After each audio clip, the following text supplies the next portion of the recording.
Agar kita semangat untuk bertobat kepada Allah Subhanahu wa taala, saya ingin jelaskan bahwasanya taubat itu bukan hanya untuk orang-orang yang pendosa, bukan. Bahkan orang yang saleh juga harus bertobat kepada Allah Subhanahu wa taala. Ada 3 hal yang membuat seorang harus bertobat kepada Allah Subhanahu wa taala. Yang pertama, tentunya dosa-dosa. Yang kedua, kurang bersyukur kepada Allah Subhanahu wa taala. Yang ketiga, kurang beribadah sebagaimana yang dituntut oleh Allah Subhanahu wa taala. Ini 3 perkara yang diisyaratkan oleh Ibnu Al-Qayyim rahimahullah dalam kitabnya Madarijus Salikin. Yang pertama, karena dosa-dosa. Siapa di antara kita yang tidak ada dosanya? Contoh dosa yang tersebar, yang kita semua melakukannya, tapi kita remehkan, kita anggap biasa, kita ulang-ulang. Tapi Allah suruh bertobat dari dosa tersebut. Dosa tersebut adalah mengumbar pandangan. Allah sebutkan dalam surat An-Nur. Dan surat tersebut surat Madaniyah, bukan surat Makkiyah. Surat Madaniyah itu turun setelah Nabi berhijrah. Yang diajak berbicara oleh Allah adalah para sahabat yang mulia, orang-orang yang soleh. Berbeda tatkala fase Makkiyah. Surat Makkiyah turun biasanya konteksnya kepada orang musyrikin Arab yang kafir, yang mengingkari hari kebangkitan.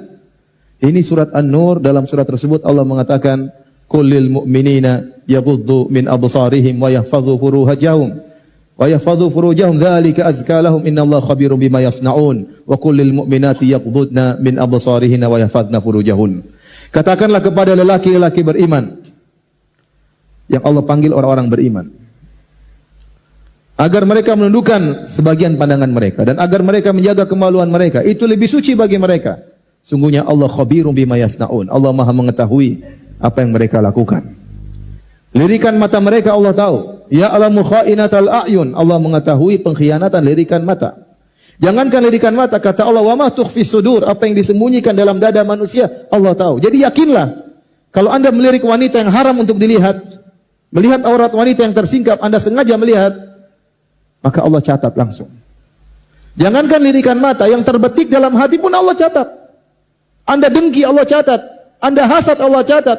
Suudzon, Anda sombong, dicatat oleh Allah Subhanahu wa taala. Bagaimana lagi dengan gerakan yang terlihat, gerakan lirikan mata? Di akhir ayat kata Allah Subhanahu wa taala, "Wa tubu ila Allahi jami'an ayyuhal mu'minun la'allakum tuflihun."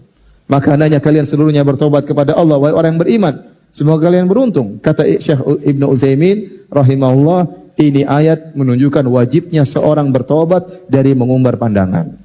Sekarang siapa di antara kita yang bisa selamat dari dosa ini? Selamat punya HP ya pasti maksiat ya. Di jalan-jalan kita lihat maksiat. Iklan HP, HP-nya kecil, ceweknya gede. Iklan apa lagi? Iklan minuman, minumnya kecil, ceweknya apa? Gede. Semuanya cewek sekarang. Kita nggak lihat, ya pasti lihat. Ya. Kalau naik busway atau naik kendaraan umum, suruh tundukkan pandangan. Tundukkan ke bawah lebih parah daripada ke depan parah, bawah lebih parah. Astagfirullah, astagfirullah, lama-lama alhamdulillah. Siapa yang bisa menghindarkan dari dosa pandangan? Lihat HP, sekarang menonton ceramah YouTube nih, mau cari Ustadz Firanda YouTube. Sampingnya cewek-cewek. Kanan kiri kan, astagfirullah, alhamdulillah, astagfirullah.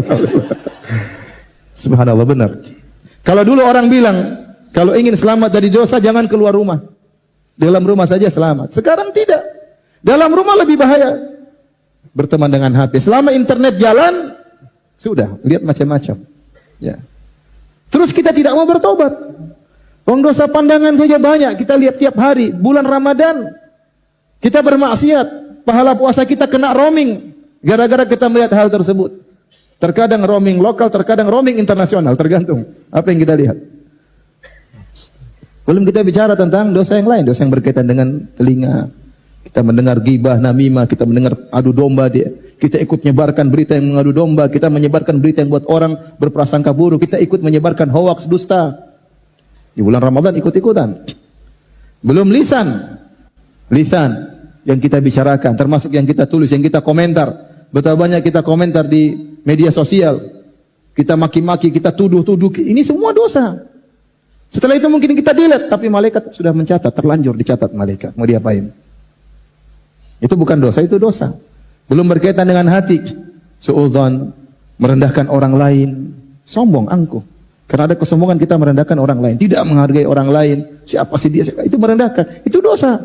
La yadkhulul jannata man kana fi qalbihi mithqalu dzarratin min kibr. Tidak masuk surga orang dalam hatinya ada kesombongan meskipun sebesar zarrah. Jadi untuk satu poin saja untuk wajib bertobat kita sudah melakukannya. Ini yang pertama, maksiat. Yang kedua, hal yang membuat kita wajib untuk bertobat adalah ternyata nikmat-nikmat yang Allah berikan kepada kita ini harus kita syukuri. Harus kita syukuri. Dan ternyata memang kita kurang bersyukur kepada Allah Subhanahu wa taala. Namun Allah Maha Pengampun. Makanya Allah Subhanahu wa taala berfirman, "Wa in ta'uddu nikmatallahi la tuhsuha. Innal insana ladzalumun kafar." Kata Allah, kalau kalian menghitung nikmat-nikmat yang Allah berikan kepada kalian, kalian tidak bakalan mampu. Nikmat terlalu banyak ya akhi, banyak. Sampai seorang ulama mengatakan, kalau Anda ingin tahu nikmat Allah, sekali-sekali Anda bangun di malam hari, kemudian atau di pagi hari, baru bangun tidur, tutup mata Anda, kemudian masuk ke toilet, cari mana odol, mana apa, sikat gigi, coba jangan melihat, biar Anda tahu nikmat mata itu luar biasa. Anda bangun, kemudian cari, ternyata Anda sikat gigi, ternyata pakai alat cukur. Bagaimana? Nikmat pandangan luar biasa kita gunakan untuk maksiat. Kita kurang bersyukur kepada Allah dengan nikmat yang begitu banyak. Makanya Allah akhiri ayat tersebut dengan mengatakan, Innal insana ladzalumun kafar. Sungguhnya manusia suka menzalimi diri mereka sendiri dan suka ingkar kepada nikmat Allah Subhanahu wa taala. Manusia apa sifatnya? Kata Allah, Innal insana lirabbih lakanud. Manusia itu suka mengeluh. Kata Hasan Al-Basri, yazkurul masaib wa yansa ni'am. Yang dia ingat-ingat musibah-musibah yang menimpanya. Sementara nikmat-nikmat dia lupakan. Dia baru sakit sehari, sementara ini setahun penuh dia sehat, dia lupa. Aduh, saya begini, mengeluh terus kemana-mana ketemu orang mengeluh. Baru hari ini dia mungkin mobilnya macet, masuk bengkel, banyak kerjaan dia akhirnya terbengkalai. Dia marah-marah, dia ngeluh-ngeluh. Selama ini mobilnya lancar-lancar, tidak pernah dia ingat. Baru sehari diomelin sama istrinya.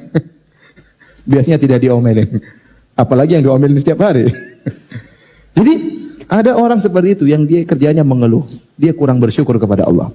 Makanya di ayat yang lain kata Allah, wa in ta'uddu, kalau tadi dalam surat Ibrahim, kalau sekarang dalam surat An-Nahl kata Allah, wa in ta'uddu nikmatallahi la tuhsuha. Innallaha laghafurur rahim. Kalau kalian menghitung nikmat-nikmat Allah, kalian tidak akan bisa menghitungnya. Sungguhnya Allah Maha Pengampun lagi Maha Penyayang. Allah tahu kalian tidak bakalan mampu untuk mensyukuri nikmat-nikmat tersebut. Makanya disyariatkan kita salat duha. Ya, kenapa ada 360 sendi? Siap kita bangun pagi sehat. Allah suruh kita salat, Nabi suruh kita salat 2 rakaat untuk mensyukuri nikmat tersebut. Untuk bayangkan kalau kita bangun pagi kemudian ternyata engsel kita sakit, luar biasa sakitnya. Itu nikmat yang terkadang sering kita rasakan, tapi seakan-akan itu sudah tugasnya Allah. Seakan-akan memang Allah sudah tugasnya harus membuat saya. Ya, padahal itu nikmat yang Allah berikan setiap hari. Allah perbarui, Allah perbarui, Allah perbarui. Tapi kita tidak merasakan hal ini. Perasaan kita seakan-akan ini kewajiban Allah, memang harusnya demikian. Sehingga kita akhirnya kurang bersyukur. Makanya di antara doa kalau kita keluar dari WC, apa doanya? Gufranaka. Gufranaka. Artinya apa? Ya Allah, aku mohon ampunanmu. Kata para ulama, kenapa seorang tatkala dalam WC dia berhasil mengeluarkan kotorannya, ya, itu karunia dari Allah Subhanahu wa taala. Seandainya Allah membuat kotoran tersebut tidak keluar, maka dia bisa mati, dia bisa sakit dan akhirnya meninggal dunia. Maka tatkala dia keluar dari toilet, dia mengatakan gufranaka, dia mengatakan ya Allah, aku tidak mampu mensyukuri nikmat-Mu dengan yang seharusnya.